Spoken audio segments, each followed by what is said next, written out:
This lecture I have specially designed.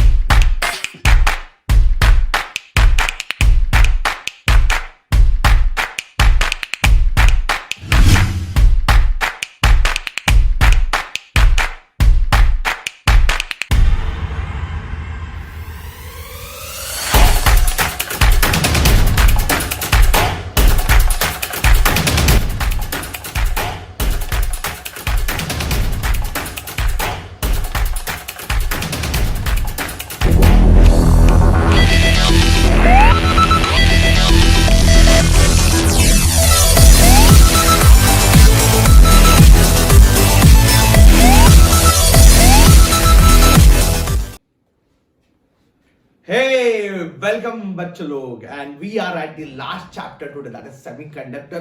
बहुत ही theoretical chapter है पर ये चैप्टर आधा 11th स्टैंडर्ड में आधा 12th स्टैंडर्ड में, तो यहाँ पे थोड़ा सा गड़बड़ है. बहुत सारे बच्चे इस चैप्टर को रट्टा मारते हैं. Please don't do it, it's very beautiful. आप इसको अगर बहुत अच्छे से समझ के करोगे तो जल्दी से खत्म हो जाएगा. ठीक है, चैप्टर में सिर्फ 3 सेगमेंट है. एक डायोड वाला पार्ट है, फिर ट्रांजिस्टर है और लास्ट में सबसे इजी वाले logic gates.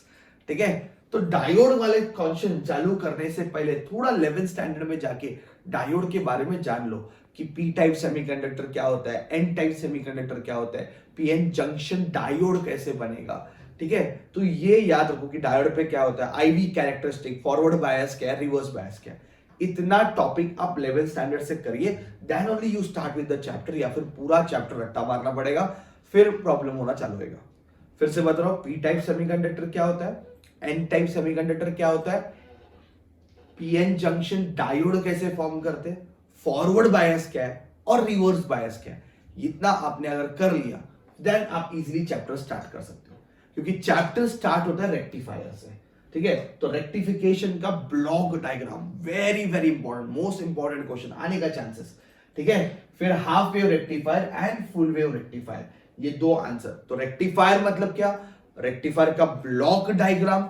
Half wave rectifier 2 बार बोर्ड एग्जाम में लास्ट ईयर पूछा था, मार्च और जुलाई दोनों बार. और full wave rectifier circuit diagram के साथ प्रॉपरली एक्सप्लेन करना है, ग्राफ के साथ, सर्किट डायग्राम के साथ. ठीक है, तो ये 2 answers, half wave rectifier, full wave rectifier. क्योंकि हाफ वेव रेक्टिफायर 2 बार पूछा तो आई एम थिंकिंग कि चलो इस बार शायद फुल वेव रेक्टिफायर ज्यादा इंपॉर्टेंट है मेरे हिसाब से. ठीक है, रिपल फैक्टर मतलब क्या, जो आउटपुट आता है वो उसमें रिपल्स होते हैं. ओके, उसमें वो एसी नेचर होते हैं, तो रिपल फैक्टर क्या है, उसका फॉर्मूला, उसका डेफिनेशन वो आपको करना है. एंड लास्ट में फिल्टर सर्किट क्या करता है and capacitor as a filter circuit. तो this is what the first part of the chapter. तो हमने क्या किया, 11th का थोड़ा कॉन्सेप्ट समझ लिया. 11th का कॉन्सेप्ट समझ के रेक्टिफायर चालू करते हैं. तो ये पूरा रेक्टिफिकेशन के ऊपर है. रेक्टिफायर का block diagram, half wave rectifier, full wave rectifier, फिर रिपल फैक्टर मतलब क्या, और फिल्टर सर्किट का use, what is filter circuit and capacitor as a filter circuit. Done. पहले ये 5 क्वेश्चन अच्छे से कर लो. इंपॉर्टेंट कौन सा है, फुल वेव रेक्टिफायर.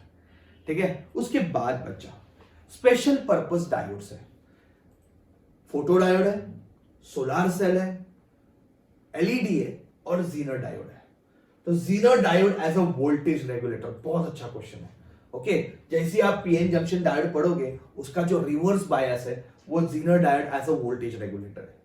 मुझे ऐसे लग रहा है सोलार सेल इस बार आना चाहिए, बहुत इंपॉर्टेंट है मेरे हिसाब से. नो डाउट आप सारे ही करके जाओगे, सबके कंस्ट्रक्शन, वर्किंग, डायग्राम ये करके ही जाना है. ठीक है, ये लॉटरी क्वेश्चन है, सिर्फ रीडिंग रीडिंग रीडिंग, लेकिन अपने ओन वर्ड्स में आप लिख के आना है. ओन वर्ड मतलब थोड़ा साइंटिफिक ओन वर्ड्स में आपको लिख के आना है. Solar cell, photo diode, LED. ठीक है, so that's complete the diode वाला पार्ट. वो फर्स्ट पार्ट हो गया. आपको अगर डायोड समझ गया तो आपको ट्रांजिस्टर्स करना बहुत बड़ी बात नहीं. I will start studying transistors. Transistor में बच्चा थोड़ा बहुत ट्रांजिस्टर का नॉलेज लेने के बाद you can go for this questions. Okay, सबसे पहले ratio of the alpha and beta, alpha और बीटा का रेशियो. ओके, अल्फा और बीटा का रेशियो ट्रांजिस्टर में. अल्फा मतलब क्या, करंट गेन है, बीटा भी क्या है, करंट गेन है. फिर वो कॉमन बेस पे है कि कॉमन एमीटर पे, वो अपने को देखना है. ठीक है, अल्फा बीटा, उनका डेफिनेशन और relation last year board exam में पूछा था बच्चा, इंपॉर्टेंट है. Next is transistor as an amplifier.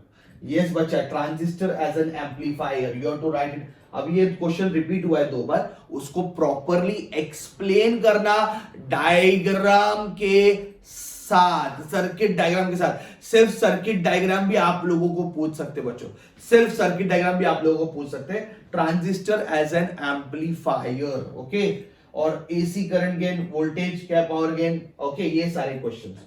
तो ये ट्रांजिस्टर से रिलेटेड क्वेश्चंस है। नो डाउट ये टॉपिक बहुत बड़ा है, इसमें इनपुट कैरेक्टरिस्टिक, आउटपुट कैरेक्टरिस्टिक, फिर ग्राफ है, पर मैंने 3 ही क्वेश्चन दिए, ये रिपीट हो गया है, ठीक है। तो 3 ही मैंने क्वेश्चन दिए, एक तो अल्फा और बीटा के उनमें रिलेशन क्या है, ट्रांजिस्टर एज एन एम्पलीफायर, और ये होने के बाद, अल्फा बीटा के रिलेशन आने के बाद, फिर आप उसके ऊपर के सम सॉल्व कर सकते हो। सिर्फ एक ही टाइप के इजी चिंदी क्वेश्चन है इसके ऊपर। तो ये कुछ न्यूमेरिकल से आप स्क्रीनशॉट ले सकते हो, या फिर नीचे डिस्क्रिप्शन में मैंने दिया हुआ है, आप इसको देख सकते हो। क्वेश्चन जो बहुत सिंपल है, टेक्स्ट बुक के क्वेश्चन है, ठीक है। तो ये हो गया आपका ट्रांजिस्टर। अभी ट्रांजिस्टर होने का क्या करोगे, सबसे इजी वाला पार्ट, लॉजिक गेट्स, ठीक है। मैंने सबको रेड किया है, बहुत चांसेस लॉजिक गेट्स पर आने का 2 मार्क के लिए, ठीक है। एंड गेट, नॉर गेट, और गेट, गेट का डायग्राम ड्रॉ करना है, उसका ट्रुथ टेबल ड्रॉ करना है, ये तो बहुत आप अच्छे से इजीली कर सकते हो, right. So that's it my dear students, that's logic, okay. तो हमने ये सेमीकंडक्टर चैप्टर कंप्लीट कर दिए, सारे क्वेश्चंस है कि नहीं, छोटा चैप्टर, हाँ, रीडिंग वाला चैप्टर है, रीड करोगे उतना अच्छा है, but do it very easily.